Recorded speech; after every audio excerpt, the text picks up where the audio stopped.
बुद्धिलो मंटकता ಹೋಗಿ ಮೇಡಮ್ ಕ್ಲಾಸಾಗಿ ಬರಬೇಕು. ಸಮಸ್ಯೆಗಳು ಪಟ್ಟಿ ಮಾಡಿದ್ದೀವಿ. ನಾವು ಪಾದಯಾತ್ರೆ ಮಾಡಿದಾಗ ಯಾವ ರೋಡಲ್ಲಿ UGD ಆಗಬೇಕು, ಎಲ್ಲಿ ರಸ್ತೆ ಆಗಬೇಕು, ಪಾರ್ಕ್ ಅಭಿವೃದ್ಧಿ ಏನಾಗಬೇಕು ಅನ್ನುವಂಥ ಕುಡಿಯೋ ನೀರಿನ ಸಮಸ್ಯೆ ಇರೋದೆಲ್ಲಿ ಅನ್ನೋದನ್ನೆಲ್ಲ ಪಟ್ಟಿ ಮಾಡಿದ್ದೀವಿ. ಆ ಹಿನ್ನೆಲೆಯಲ್ಲಿ ಎಂಟೈರ್ ವಾರ್ಡಲ್ಲಿ ನಾವು ಗುಂಡ್ರಾವ್ ನಗರದಲ್ಲಿ ಈಗ ರಸ್ತೆ ಕಾಮಗಾರಿಯನ್ನು ಪ್ರಾರಂಭವನ್ನು ಮಾಡಿದ್ದೀವಿ. ರಾಜಕಾಲುವೆಯ ಗೋಡೆಯ ತಡೆಗೋಡೆಯ ಎತ್ತರವನ್ನು ಮತ್ತೆ ಮರು ನಿರ್ಮಾಣದ ಕೆಲಸವನ್ನು ಈಗ ಮಾಡ್ತಾ ಇದ್ದಾರೆ. ಸೊ ಈ ಭಾಗದಲ್ಲಿ ಏನು ನಮಗೆ ದತ್ತನಗರದ ಭಾಗದಲ್ಲಿ ಒಳಚರಂಡಿ ವ್ಯವಸ್ಥೆ ಕಳೆದ 30 ವರ್ಷದಿಂದ ಪ್ರಾಬ್ಲಮ್ ಇದೆ. ರಸ್ತೆ ಮಾಡೋಕ್ಕೆ ಹೋದಂಥ ಸಂದರ್ಭದಲ್ಲಿ ಒಳಚರಂಡಿ ಮಾಡಿ ಅಂತ ಹೇಳಿದರು. ಹಾಗಾಗಿ ಕಳೆದ ಶಾಸಕರ ಅನುದಾನದಲ್ಲಿ 38 ಲಕ್ಷ ರೂಪಾಯಿನ ನಾವು ರಸ್ತೆಗಾಗಿ ಎತ್ತಿಟ್ಬಿಟ್ಟಿದ್ದೀವಿ. ಅದರ ಒಳಚರಂಡಿಗೆ ಹಣ ಹೊಂದಿಸಬೇಕಾಗಿದ್ದರಿಂದ ಈಗ ಅದು 25 ಲಕ್ಷ ಒಳಚರಂಡಿಗೆ ಹೊಂದಿಕೆಯಾಗಿರುವ ಕಾರಣಕ್ಕೆ ಈಗ ಒಳಚರಂಡಿ ಮಾಡಿ 1-2 ತಿಂಗಳ ನಂತರ ಇಲ್ಲಿ ರಸ್ತೆಯನ್ನು ಮಾಡ್ತೀವಿ 3 ರೋಡ್ಗೆ. ಪ್ರಮುಖವಾದ ಸಮಸ್ಯೆ ಅಂತ ಹೇಳಿದ್ರೆ ಒಳಚರಂಡಿ ಮತ್ತು ರೋಡ್ದು. ಕುಡಿಯೋ ನೀರಿಂದು ಈಗ ಆಲ್ಮೋಸ್ಟ್ ಬಗೆಹರಿದಿದೆ. ಹಿಂದಿನ ಸರ್ಕಾರ ಹಿಂದಿನ ಶಾಸಕರಿದ್ದಾಗೆಲ್ಲ ಆಗಿದೆ. ಬಟ್ ನಾವು ಈಗ ಪ್ರಮುಖವಾಗಿ ಮಾಡಬೇಕಾಗಿರೋದು ಗುಂಡ್ರಾವ್ ನಗರ ಮತ್ತು ಕನಕಗಿರಿದು ಮೇಜರ್ ಪ್ರಾಬ್ಲಮ್ಮು ಅಂತ ಹೇಳಿದ್ರೆ UGD. ಅಲ್ಲಿಗೆ ನಾವು ಕೆಲಸ ತೆಗೆದುಕೊಂಡಿದ್ವಿ. ಸುಯೇಜ್ ಫಾರಮ್ಮಿಂದ ಎಲೆ ತೋಟದವರೆಗೆ ಕರುಮಾರಮ್ಮನ ದೇವಸ್ಥಾನದ ಮಧ್ಯದಲ್ಲಿ ಒಂದು ದೊಡ್ಡ ಬಂಡೆಕಲ್ಲು ಬಂದು ಸಿಗಾಕೊಂಡಿರೋದ್ರಿಂದ ಟೆಂಡರ್ದಾರ ಯಾರು ಕಾಂಟ್ರಾಕ್ಟರ್ ಇದ್ದಾರೆ ಅವ್ರಿಗೆ 40 ಲಕ್ಷ ಎಕ್ಸ್ಟ್ರಾ ಪೇಮೆಂಟ್ ಆಗುತ್ತೆ ಅನ್ನುವಂಥ ಭಯದಿಂದ ನಮಗೆ ಸರ್ಕಾರದ ಅನುಮೋದನೆ ಕೊಡಿಸಿ ಇಲ್ಲರು ಮಾಡಲ್ಲ ಅಂಥೇಳಿ ಅರ್ಧಕ್ಕೆ ನಿಲ್ಲಿಸ್ಬಿಟ್ಟಿದ್ದಾರೆ. ಹೊಸ ಕಮಿಷನರ್ ಬಂದಿದ್ದಾರೆ. DC ಅವ್ರ ಗಮನಕ್ಕೂ ತಂದಿದ್ದೀನಿ.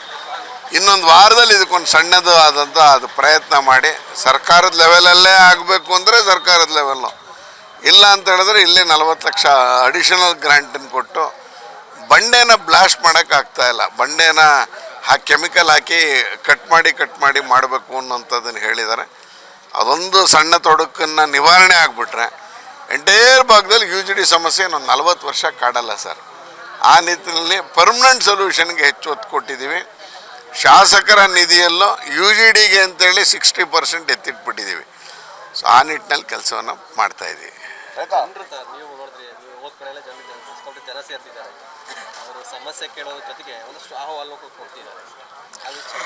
ಏನಂದರೆ ಸಾಮಾನ್ಯವಾಗಿ ನಗರ ಪಾಲಿಕೆ ಒಳಗೆ ನಾವು ಮಾಡೋಕ್ಕಾಗದೇ ಇರೋ ಕೆಲಸ ಅಂದರೆ 2. ಒಂದು ನಾಯಿ ಹಿಡಿಸೋದು, ಇನ್ನೊಂದು ಸ್ಟ್ರೀಟ್ ಲೈಟ್ ಕೊಡಿಸೋದು.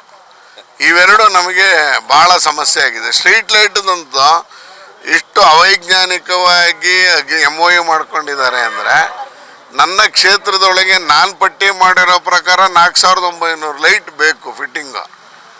ಆದರೆ ಇವತ್ತು ನಗರ ಪಾಲಿಕೆಯಿಂದ ಒಂದು ಫಿಟ್ಟಿಂಗ್ ತೊಗೊಳಕ್ಕಾಗ್ತಿಲ್ಲ. ಯಾಕೆ ಅಂತ ಹೇಳಿದ್ರೆ ಇವ್ರಿಗೆ ಅಧಿಕಾರನೇ ಇಲ್ಲ. ಹಾಕಬೇಕಾದ್ರೆ ಪ್ರೈವೇಟ್ ಕಂಪ್ನಿಯವನ್ನೇ ಕೊಡಬೇಕು. ಆಮೇಲೆ ಒಬ್ಬ ಶಾಸಕ ಅವರ ಶಾಸಕರ ನಿಧಿಯಲ್ಲ, ಸ್ವಂತ ದುಡ್ಡಲ್ಲೂ ನಾವೇನಾದ್ರು ಫಿಟ್ಟಿಂಗ್ ಹಾಕ್ತೀವಿ ಅಂದರೆ ನಮ್ಮ ಮೇಲೆ ಕ್ರಿಮಿನಲ್ ಕೇಸ್ ಹಾಕ್ಬೋದು ಅಂತ MOU ಮಾಡ್ಕೊಂಡ್ಬಿಟ್ಟಿದ್ದಾರೆ. ಆ ಹಿನ್ನೆಲೆಯಲ್ಲಿ ನಾವು ಒಂದು ಲೈಟು ಹಾಕ್ಸೋಕ್ಕಾಗ್ತಾ ಇಲ್ಲ. ಸೋಲಾರ್ ಲೈಟ್ ಪರ್ಚೇಸಿಗೆ ಸರ್ಕಾರ ಅನುಮೋದನೆ ಕೊಟ್ಟಿಲ್ಲ.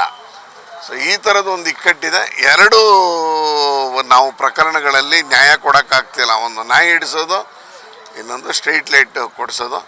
ಸೊ ಈ ಸಲ ವಿಧಾನಸೌಧದಲ್ಲಿ ನಮ್ಮದು ಸ್ಟ್ರೀಟ್ ಲೈಟ್ದೇ ಒಂದು ಪ್ರಶ್ನೆ ಇದೆ. ಸ್ಟ್ರೀಟ್ ಲೈಟ್ ಬಗ್ಗೆನೇ ಒಂದು ಅರ್ಧ ಗಂಟೆ ಕಾಲ ಚರ್ಚೆ ಮಾಡಬೇಕು ಅಂತ ಮಾಡಿದ್ದೀನಿ. ನೋಡೋಣ, ಅಲ್ಲಿ ನ್ಯಾಯ ಸಿಗ್ಬೋದು ಅಂತ ಅಂದ್ಕೊಂಡಿದ್ದೀನಿ.